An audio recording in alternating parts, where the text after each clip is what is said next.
Hello everyone, आज इस video में हम पढ़ेंगे एनसीईआरटी क्लास 8 का हिस्ट्री का chapter tribals the cruise and the region of a golden age के क्वेश्चन आंसर। फर्स्ट क्वेश्चन है स्टूडेंट्स, इसमें आपका fill in the blanks. Fill in the blanks में फर्स्ट है the British describe the tribals people as.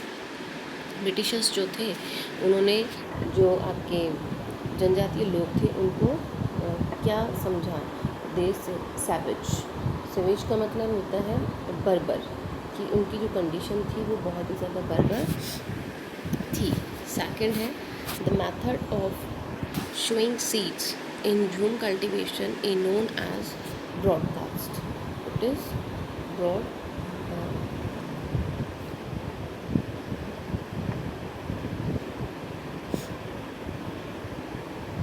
Broadcast यानी विशाल था ये। थर्ड है इसमें आपका the tribal chiefs got land title. उनको लैंड टाइटल मिला in the central India under the British land settlement. Fourth है इसमें the terrible went to work in the of dash and the dash in Bihar. इसमें दो blanks हैं students. इसमें आएगा the terrible went to work in the के बाद में आएगा आपका tea plantation of Assam and the coal mine of Bihar. ठीक है, तो इसमें दो ब्लैंक्स हैं। एक ब्लैंक आपको यहाँ पे दिया नहीं हुआ है, द के बाद में यहाँ पे ब्लैंक आएगा, जिसमें आपका टी प्लांटेशन आएगा। नेक्स्ट क्वेश्चन अगर हम चलें, state the whether statements are true और false. Jhum cultivators plug the land and sow the seeds. ये झूम कल्टिवेटर्स जो हैं वो पहले भूमि की जुताई करते थे, उसके बाद बीज उगाते थे। तो ये फॉल्स है। वो पहले पेड़ों को जलाते थे, घास फूस को जलाते थे और उसकी जो ऐश होती है उसमें बीज लगाते थे। नेक्स्ट है आपका कैकून्स वर ब्रॉड फ्रॉम संथाल। संथाल से जो है कैकून लाए जाते थे जो सिल्क के लिए यूज़ किए जाते हैं, और व्यापारी जो है इनको 5 गुना ज़्यादा कीमत पे मार्केट में बेचते थे। तो इट इज़ ट्रू। थर्ड है Birsa urged his follower to purify themself giving up drinking liquid and stop believing the witchcraft and the secrecy. कि बिरसा जो था उसने अपने जो फॉलोवर्स थे, जो उसके अनुयायी थे, उनको कहा कि उनको शराब छोड़ देनी चाहिए और जो अंधविश्वास की बातें होती जैसे भूत प्रेत होता है उसमें उनको बिलीव नहीं करना है। So it is also true. Fourth है इसमें the British wanted to preserve the terrible way of life. जो ब्रिटिशर्स थे वो जो जनजातीय लोग हैं उनके जीवन को सुरक्षित रखना चाहते थे। It is false.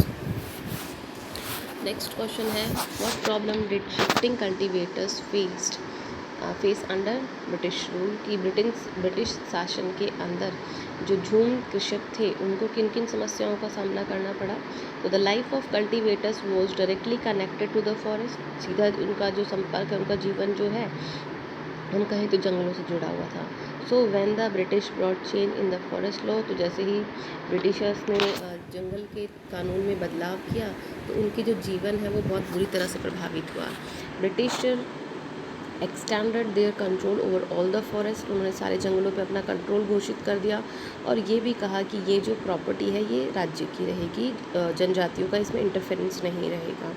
Some forest were classified as reserve forest. कुछ जंगलों को जो है संरक्षित वन क्षेत्र घोषित कर दिया जहाँ से जो है टिम्बर प्रोड्यूस की जाती थी, जिनको कि ब्रिटिशर्स को चाहिए थी। In these forest people were not allowed to move freely and practise jhum cultivations. और इन जंगलों में लोगों का या जनजातियों का घूमना निषेध था और यहाँ पे झूम खेती करना भी पूर्णतः निषेध कर दिया गया था। और इसका परिणाम ये हुआ कि जो झूम कल्टिवेटर्स थे उनको दूसरे क्षेत्रों में जाना पड़ा काम की तलाश में। नेक्स्ट क्वेश्चन अगर हम इसमें देखें तो आपका आता है how did the powers of terrible chiefs change under colonial rule.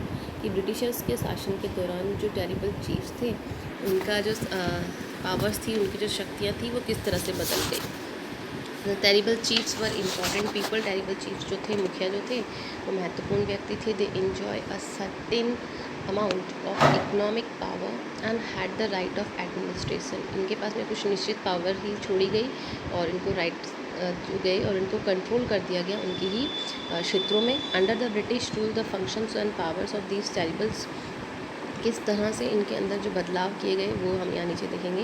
They were allowed to keep their land titles, उनको लैंड टाइटल्स दे दिए गए ओवर अ क्लस्टर, एक निश्चित क्षेत्र के अंदर उनके ही गांव में, एंड रेंट आउट लैंड्स, और उनके खेतों को किराए पे दे दिया। But they lost much of their administrative power, लेकिन जो उनके एडमिनिस्ट्रेटिव पावर्स थे वो उनसे ले लिए गए और उनके ऊपर ब्रिटिशर्स के जो ऑफिशियल लॉज थे उनको लगाया गया। They had to pay tribute to the Britishers and discipline the terrible groups on behalf of the Britishers, उनको ब्रिटिशर्स का सम्मान करना था और उनके अकॉर्डिंग ही उन्हें रहना था। They lost the authority that had earlier enjoy amongst their people, उनकी जो अथॉरिटीज़ जो उनके पास में थे, जो राइट्स जो उनके पीपल्स को रिगार्डिंग थे वो उनसे अब ले लिए गए थे। And were unable to fulfil their traditional functions, और जो उनके रीति रिवाज थे या जो भी फंक्शंस थे उनको पूरा करने में अभी सक्षम नहीं थे। नेक्स्ट क्वेश्चन है इसमें students, what account for the anger of tribals against the dikus. Dikus के हम ये कहें जो भारी शक्तियाँ थी उनके खिलाफ जो है ये जनजाति लोग जो थे इनका गुस्सा क्यों था, तो इनके गुस्से के हम ये कहें कि 3 कारण थे। क्योंकि ये मिशनरीज, मनी लैंडर्स और हिंदू लैंडलॉर्ड जो थे ये गवर्नमेंट के अकॉर्डिंग थे और ये चाहते थे कि इन्होंने जो है इनकी कंडीशंस और भी दयनीय कर दी थी। और उन्हीं में जो कारण हमें यहाँ दिए गए हैं, इन कारणों की वजह से हम कहें कि ये लोग जो हैं इनकी अगेंस्ट थे। Land policies of the British were destroying the traditional land system, कि इनका जो प्राचीन ज़मीन का जो सिस्टम था उसको ब्रिटिशर्स के लॉ ने डिस्ट्रॉय कर दिया था, ख़त्म कर दिया था।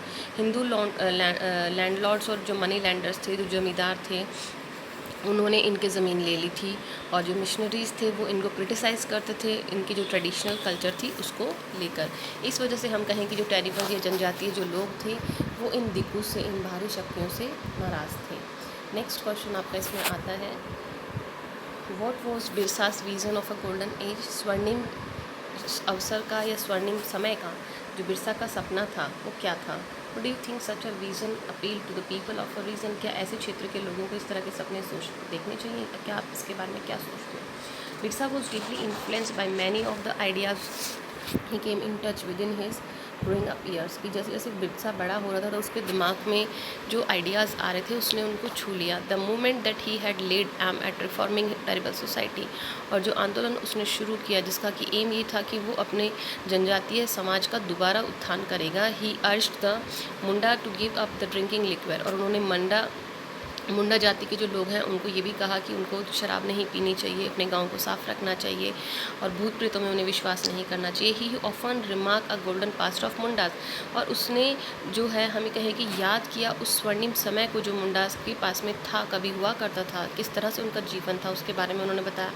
When they levied a good life, जब ये अच्छा जीवन जिएंगे, constructed embankments, tapped natural springs, planted trees and orchards, practices cultivation to earn their living, यानी उनको जो है अपने जीवन को सुदृढ़ बनाना है। they did not kill their brethren and relatives, उनको अपने भाइयों को, अपने परिवार वालों को नहीं मारना है। they lived ऑनेस्टली, उन्हें जो है हम ये कहें कि ईमानदारी से रहना होगा। Birsa wanted to restore his this glorious past, और जो उनका स्वर्णिम इतिहास रहा है बिरसा उसे दोहराना चाहता था। फिर हम कहें कि such a vision appeal to the people of the region, इस तरह के जो क्षेत्र होते हैं वहाँ के लोगों को अगर ये सपने वो देखते हैं, because they was very much eager to lead a free life, क्योंकि वो लोग स्वतंत्र जीवन जीना चाहते हैं।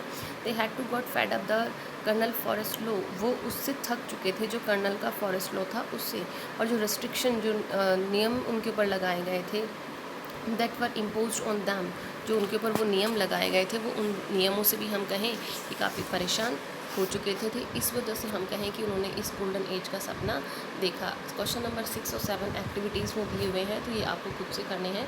Find out your parents, friends and teachers the name of some heroes of our terrible revolt in the 20th century, write the story in your own words, कि आपको ऐसे जो अपने टेरिबल रिवोल्ट्स हुए हैं, जो जनजातीय आंदोलन हुए हैं, उनके जो मुख्य हीरो रहे हैं, जो नेता रहे हैं, उनके नाम लिखने हैं और उनकी स्टोरीज़ को भी आपको लिखनी है। So you have to do it on your own self. फिर है choose any terrible group hiring in India today, आज भी अगर कोई ऐसा जनजातीय ग्रुप जो है भारत में है, फाइंड आउट देयर कस्टम्स, तो उनके रीति रिवाज़ों को, उनके जीवन के रहने के तरीके को, किस तरह से वो लोग जीते हैं, और पिछले 50 सालों में हम कहें कि उनका जीवन किस तरह से बदला है, उसके बारे में आपको यहाँ पे लिखना है। तो you have to be do this question at your own level. So here we have to be complete explanation of our chapter as well as question answer of this chapter. Now thank you for watching my video.